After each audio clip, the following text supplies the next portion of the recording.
Saudara, doakanlah yang baik-baik untuk saudaramu. Ya, doakan yang baik-baik. Lalu kalau dibilang saya nggak bisa ngomong, kena azab, mau mati, apa sih? Apa?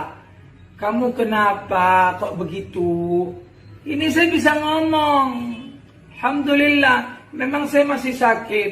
Saya sakit terbaring, masih terbaring di atas kasur, bisa duduk di atas kursi roda, bisa jalan, bisa menyambut tamu. Alhamdulillah, segala puji bagi Allah. Ane kula mengenang, kula ndek kiai ning sarang kula kenang. Kiai ini terkenal menang. Ketika Gus Dur terkenal kontroversi, beliau itu ada seorang kiai yang anti Gus Dur. Banyak Gus Dur itu mono nak sak jam. Dirungokno ya mbek kiai ini. Barang-barang dirungokno rumah sana kan kiai ini muni ACC jebule jawabe. Mumpun nggih gentosan kan jenengan ngenyek kiai sing namine Abdurrahman Wahid. Kula entosi jenengan ngenyek pendeta nggih sak jam. Mboten saged lho kula urusane napa? Berarti jenengan luwih semangat ngenyek wong Islam timbang wong napa? Kafir. Nangis kiai sing anti Gus Dur nangis. Orang kok nangis perkara tobat, dia ini sadar logika yang dibangun itu salah. Logika yang dibangun apa? Mulane koyo kula nu ora ora nek Rugen iki sering ana sing lapor. Gus Rugen ngene-ngene karwane elek kok dibagas bara wis. Kula makanya saya tuh kenapa saya jadi kiai itu tertutup. Karena saya tuh tidak suka ada masukan misalnya Mustafa itu khusyuk Gus tapi goblok sak rezekine misalnya. Lu kan hampir salah. Yo ora iso golek rezeki itu kan. Rugen niku cerdas Gus tapi gak sukses cara berkeluarga misalnya. Lah wong kok disebut. Lah nek kowe misale komentator omongi, kowe ora sukses dadi reformis, iso identifikasi salah wong tapi ora tau iso dadani. Wow. Jadi cerita Khawarij itu yuqatiluna ahlal Islam wala yuqatiluna ahlal awasan. Lain ana tiyang-tiyang Islam sing ora sesuai sunah Rasul nggih. Nah iso dikandani nek ora semenengae. Karena kita tidak mesti punya semangat yang sama untuk ngomentari orang-orang non-muslim. Makanya guru-guru kula termasuk bapak kula. Kiai-kiai sani kan mobilnya kata-kata ya api-api. Aku gumun mbek wong soleh-soleh ning desa. Nak Cina mobilnya mewah 5 ora dirasani, kiai mobilnya loro jare wis kedonya. Iku hasut tak goblok tak. Lucu kan? Kaji-kaji desa kiai-kiai desa kan yo ngerti nak Cina mobilnya luwih apik, dunyane luwih akeh ora tau dirasani. Tapi nek ana kiai dunya sithik, kiai kok apa? Kedonya. Mane mulai saiki mari, paham ya? Niku Khawarij, niku semi lah, pokoke semi napa? Khawarij. Nah, itu sirine kenapa saya itu nggak suka tamu. Karena sering kulorian ya, pertama latihan kiai karep kula rada terbuka sithik. Ngoten. Pertama latihan kiai teng sekitar radius 7 kilo dari kampung saya itu ana masjid loro. Ya takoke ngoten. Gus, nek cara mas saya sarang ngeten. Nek sing penting cara jenengan piye masjid loro ku sah ta ora? Wah. Kowe takok keliru. Aku muni rasa iku ora penting, muni sah ora penting. Itu penting jenengan wong alim, tapi aku ora pangeran, muni sah nek pangeran muni sah apa ya? Takokno pangeran sah ta ora? Mergo hukum paling penting hukumnya apa? Pangeran.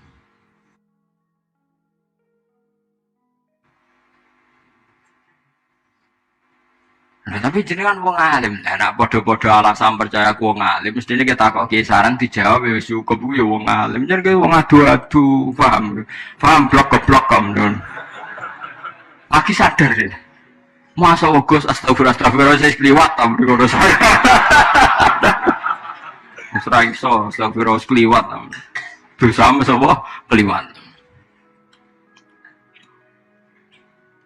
Jadi itu bahaya. Makanya sampai ana kampung sing orang anut sunah Rasul ngeten sanggep ae eling-eling cah iku anut sunah Rasul tauhide bener. Ketoke nak salat madhep mula, nak salam yang ngalor sik. Pokoke ngeling-eling sing dekne sesuai sunah.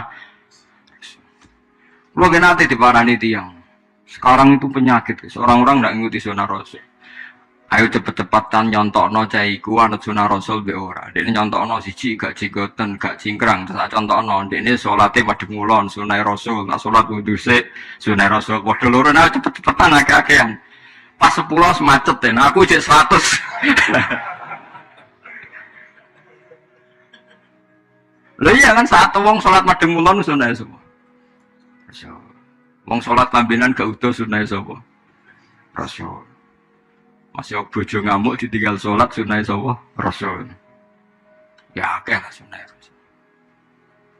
Sebenarnya kalau kita fair kan tetap lebih gampang mencontohkan beberapa item di mana umat Islam itu mengikuti sunnah. Meskipun kita fair ada hal-hal tertentu yang memang iya. Tapi kan jumlahnya kecil sekali. Bagaimana mungkin jumlah yang kecil ini Anda ingat-ingat terus, yang jumlah banyak Anda ingat. Itu rasanya khasute wong kan. Mestinya Anda kalau fair kan jumlah yang banyak itu yang lebih diingat kan? Paham ya? Jumlah yang banyak itu yang lebih di. Ayo cepet-cepetan. 10 macet ya. Kalau 100 terus, wah, ampun kesempun. Nah misalnya terus tak itu orang kok sholat tahu ya goblok. Takbir, maca Fatihah, rukuk, sujud. Lo nak sholat tahu sih itu aku ya goblok. Nah, karena semua item dalam sholat sak rukun tumakninah itu ya sunnah. Aku ora kok belajar bojoku wong kok pinter ngono wis salah altian dek. Aku mau ora dihitung sholat kan wah muntuke sitok lah. Ngitung kabeh takbir. Maca auzubillah, maca bismillah, Fatihah, semoga terus. Mbok jumlah ra. Nah, rukune sholat tok wis piro? Urung rukun apate, urung hayae, urung semacam-macam. Paham jadi kalau suwun kita apapun bedanya itu disatukan millata abikum Ibrahim huwa sammakumul muslimin. Terus cuma gini wow khusus masalah tauhid kita ngikuti sunnah Kanjeng Nabi pakai logika, ra usah nganggo amrun khariqun lil adat. Mergo sekali sampean nganggo barang sing nyelayani adat itu berat bagi umat karena tidak semua umat bisa nyelayani adat. Wong kula niku umpama dikeki pangeran kemampuan salat ning Mekah sak kedepan niku mboten seneng, nggih biasa mawon. Karena itu paling banter kan kula diarani wong keramat, Gus Pak keramat salat ning Mekah sak kedepan. Apa hebate? Tapi nek diarani pangeran hebat. Mustafa sing dhisik gobe saiki pinter wah kondang tenan. Karena minter umat itu syariate Kanjeng Nabi, tapi nak miber-miberan iku ora. Mane wali-wali ditawani mbek pangeran piye kepen miber. Nggih sing jelas seneng kula jenengan paringi saged. Tapi nggih biasa mawon. Iku wali tenan. Ada seneng kaul ceblok dene paham nggih perkarane. Perkarane nyulayani sunah Kanjeng Nabi Muhammad sallallahu alaihi wasallam. Faki momongko nglakoni ya sira kabeh salat ing salat. Dawimu tegese dawimu nggih. Nglanggengno sira kabeh alih ing atas salat. Wa tulan maringono sira kabeh nekani sira kabeh zakat ing zakat atas simulan cecekalana sira kabeh bila iklan Allah. Etiku tegese percaya sira kabeh bi iklan Allah wa maulakum. Fanimal maula wa ni'man nasir. Assalamualaikum warahmatullahi wabarakatuh. Ustadz Maher At-Tuwailibi saat ini masih menjadi trending topik Twitter mengingat tingkahnya yang membuat warganet geram setelah dianggap merendahkan Al-Habib Lutfi bin Yahya. Tangkapan layar yang diduga cuitan lama Ustadz Maher At-Tuwailibi sempat diungkit netizen, di mana Maher At-Tuwailibi menyebut bahwa Habib Lutfi cantik kalau pakai jilbab. Hal ini mengundang reaksi keras warga Nahdlatul Ulama, terutama Banser, yang menuntut agar Maher segera membuat video klarifikasi yang berisi permintaan maaf secara terbuka kepada Habib Lutfi bin Yahya yang diposting di Twitter. Kalau tidak, maka warga Banser akan menempuh jalur hukum. Assalamualaikum warahmatullahi wabarakatuh. Waalaikumsalam warahmatullahi wabarakatuh. Kami Banser Jakarta Barat mengecam dan mengutuk keras postingan Maher At-Thwalibi di Twitter yang telah menghina guru kami, orang tua kami, panglima kami Maulana Habib Lutfi bin Yahya. Kami mendesak Maher At-Thwalibi untuk meminta maaf secara terbuka dalam bentuk video dan diposting di akun Twitternya. Jika ultimatum ini tidak diindahkan, kami Banser Jakarta Barat akan menempuh jalur hukum. Demikian, wallahul muwaffiq ila aqwamit thoriq. Assalamualaikum warahmatullahi wabarakatuh. Waalaikumsalam warahmatullahi wabarakatuh. Banser Jakarta Barat, Satu komando. Menanggapi video tersebut, akhirnya Ustadz Maher At-Thwalibi pun membuat video klarifikasi. Menghina Habib Lutfi bin Yahya. Jadi ceritanya begini, saudara. Ada akun Twitter, ini sudah lama, saudara. Kalau tidak salah saya ingat betul, kalau tidak salah, akun Twitter yang dia menampilkan foto profil, kalau nggak salah waktu itu menampilkan foto profil menggunakan seragam Banser. Ya, di profilnya, di postingan-postingan cuitan-cuitannya dia menunjukkan dia mengidolakan Habib Lutfi bin Yahya. Nah, akun Twitter ini tiba-tiba nongol di kolom komentar saya di Twitter menghina saya dengan menampilkan foto saya pakai sorban di atas kepala, Gutroh namanya. Ya, sambil dia mengatakan, Maher At-Thwalibi, lu lebih cantik pakai jilbab begini ya. Nah, sambil dia tempelkan foto saya pakai sorban di atas kepala, saudara. Lalu saya jawab, saya balas komentar dia itu dengan menampilkan foto Al-Habib Lutfi bin Yahya yang kebetulan juga pakai sorban di atas kepalanya, semacam gutroh atau simag seperti itu, saudara. Lalu saya katakan, ini Habib Lutfi, kiainya Banser, juga cantik pakai jilbab, dalam tanda kutip.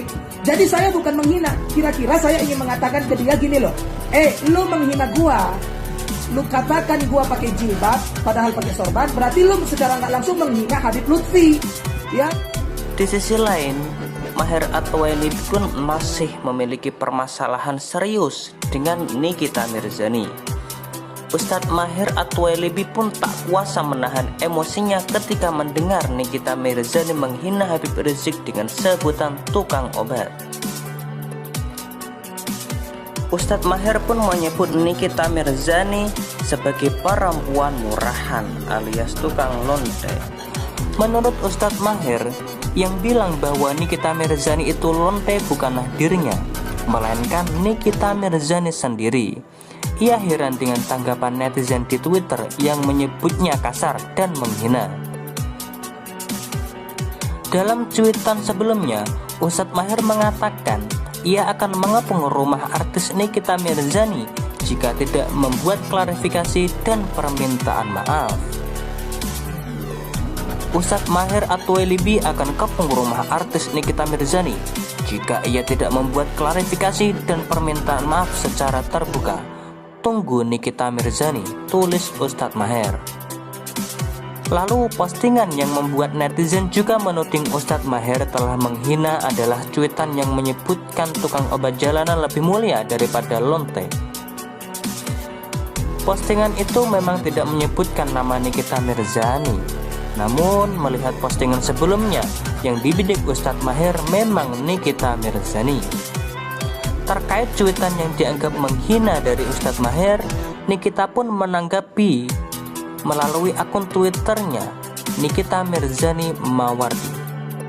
Baru tahu gue ada Ustadz bahasanya begini, pakai bilang gue lonte, jual selangkangan berarti lo pengikut gue dong wok-wok.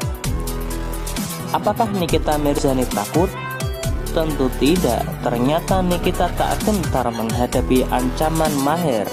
Ia malah menunjukkan kepada followernya yang mencapai 10 juta lebih tentang siapa Ustadz Maher.